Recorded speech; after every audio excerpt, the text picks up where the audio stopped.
Hey, how's it going, everybody? What's up? Welcome back to another Escape from Tarkov video. Today we're going to be talking about the Hideout, because I have not spoken about the Hideout in a very long time, and it is still very much a topic of conversation as to whether the Hideout is worth it or not. So today what we're going to do is we're going to dive into the Hideout. I'm going to explain what is worth, what isn't, why you should, and if you should. So lads, if you end up enjoying this video, please make sure to subscribe, like, comment, share it with a friend, all that other usual stuff, and let's get into it. So we're just going to hop into our Hideout here, and the first thing I'm going to talk about is progression. Mostly the progression of your soft skills in Escape from Tarkov. Now, a lot of people don't understand just how strong your soft skills really are. Your endurance and strength being incredibly useful and something that every Tarkov player should at least somewhat strive to max at least every single wipe. And something that will help you do that a lot faster is your air filtering unit. So your air filtering unit, once you put a filter in, gives you a boost to your physical soft skills. So your physical soft skills being strength and endurance. The air filtering unit is definitely one of the S tier modules in the Hideout,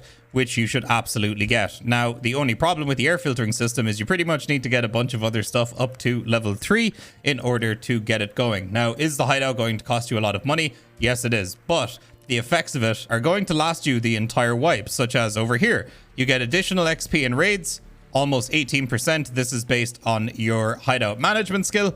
And then your groups of skills leveling boost, it gives you practical. So what you can do is you can look up what the practical skills are in Tarkov, and this will give you a boost to their leveling progress as well. What is my Hideout routine? So pretty much every day when I get on, I will go to my generator, I will put in a new tin of fuel, and then I will save the empty fuel cans. And then once I have enough saved up, I will go over here and I will craft a mag case. Once the mag case is crafted, I will usually just sell it, and then I will use that money to basically just, you know, pay for your fuel. It's pretty free. You might as well do it. I think you make most of your money back. It's not too bad. Then once you come over here to the water collector, once you have this crafted, you put in a water filter every day for crafting your super water, and then you turn that into moonshine.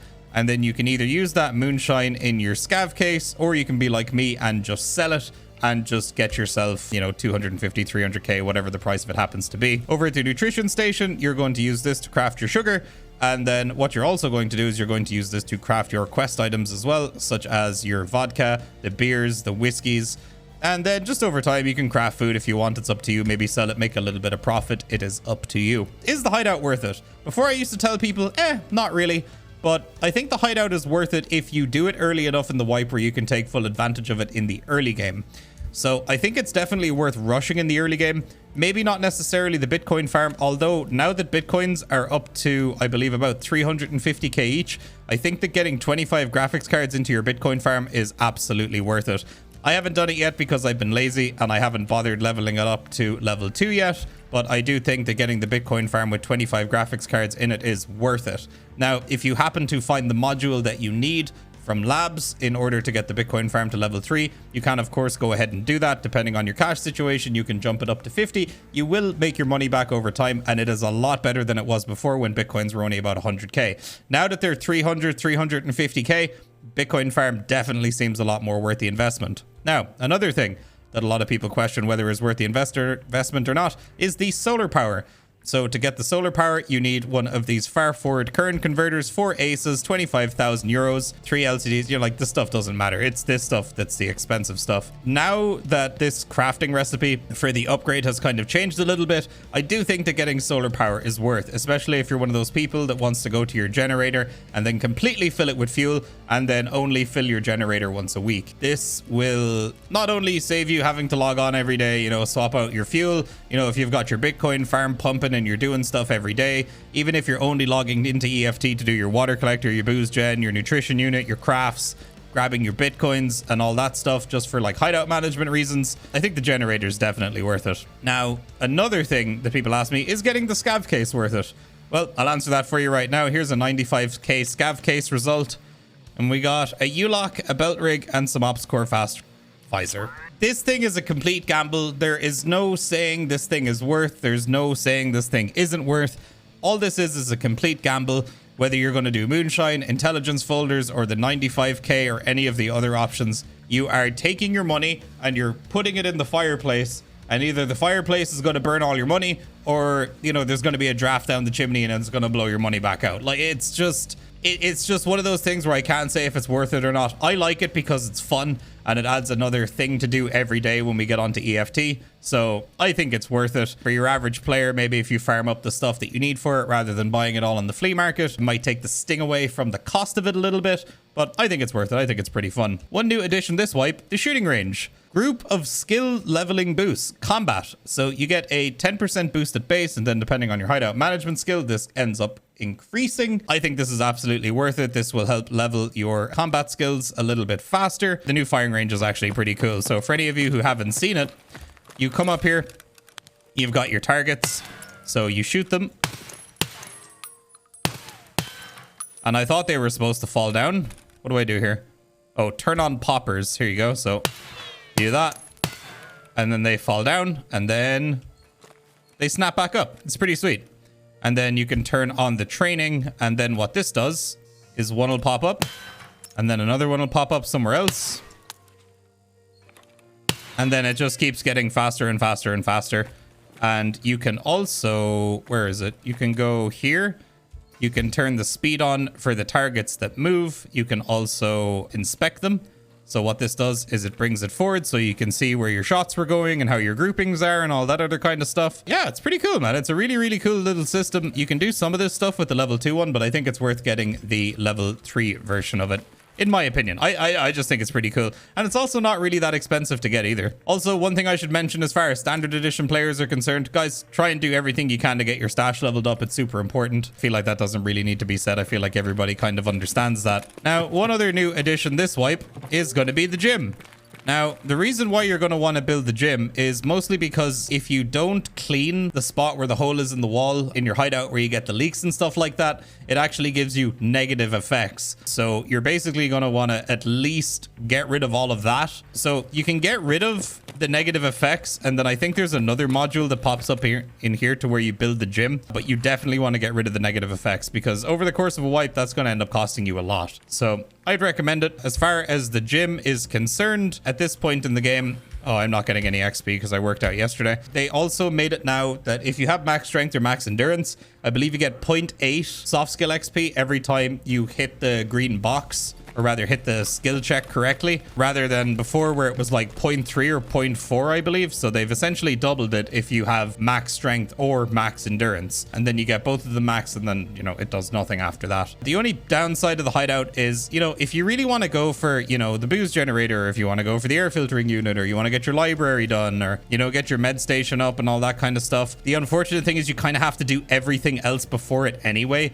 So like certain things will require, you got to get security level 3, you got to get vents level 3, you got to get Jenny level 3.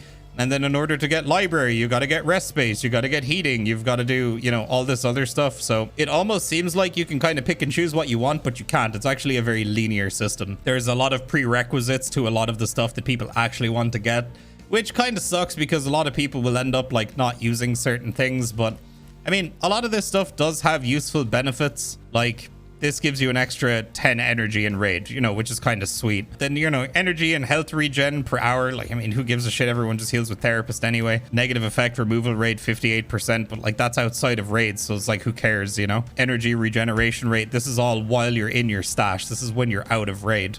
Now, maybe if it was, you know, in raid, that would be kind of insane.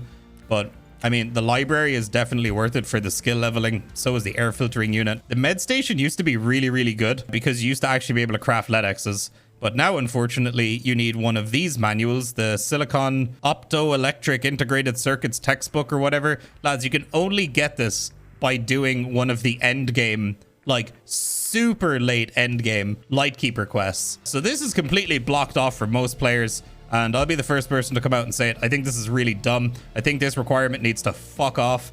And they need to just let everybody craft a LEDX, because not everybody out there can craft a LEDX. And it blocks a really, really important quest, especially for like new players, especially for players that don't have that much time to play. And that is to get their thick items case, especially players that are on standard edition. It helps them so much. And not being able to craft it for some people is a nightmare, because some people get really unlucky and they can't find their LEDXs.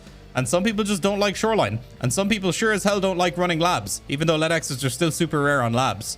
As far as this microcontroller board, no idea where to get this. I'm assuming it's a Lightkeeper thing. I've never seen this before in game. But I mean, med station's pretty useful. You know, you can craft defibs for one of those Jaeger quests, I think. You can craft meds, you can craft a bunch of stims. And then, you know, the nutrition unit is the same thing again. Just some good money makers in here, but mostly you just use it for crafting sugar and getting booze completed. Then as far as your lavatory level 3 is concerned, mag box is going to be your main thing.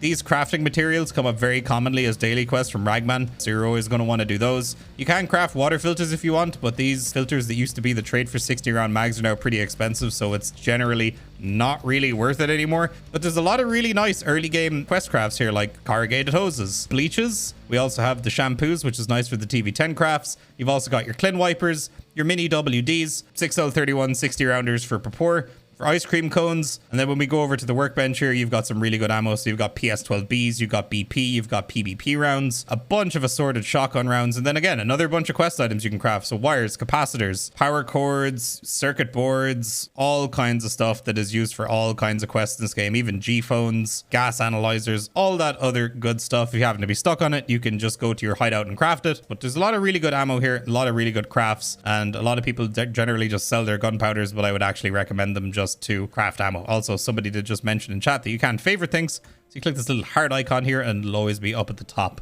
Just makes the whole system a little bit more streamlined. Wish we had it sooner, but we have it now. Then the Intel Center, there are some crafts here. You're never, ever, ever going to use this. These key cards are like 50k now.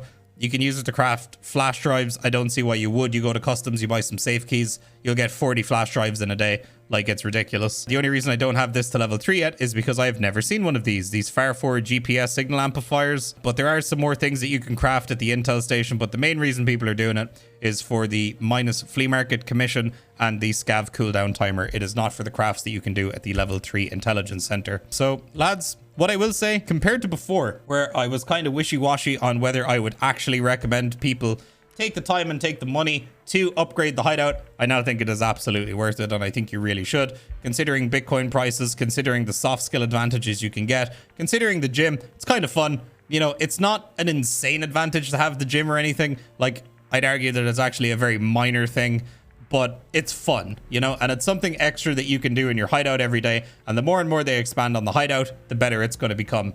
So I think we should all start getting into the habit of, in the early wipe, we should always just chug along. Every time we can upgrade something, we do it, because as I said earlier, the earlier you get your hideout cracking, the better. So lads, that is it. For anybody wondering if the hideout was worth it or not, hopefully I answered your questions. If you guys made it this far in this video, please make sure to like, comment, subscribe, and make sure to come hang out at the stream, twitch.tv/tweak. It'll be linked down below. So guys, I will see you guys on the next video.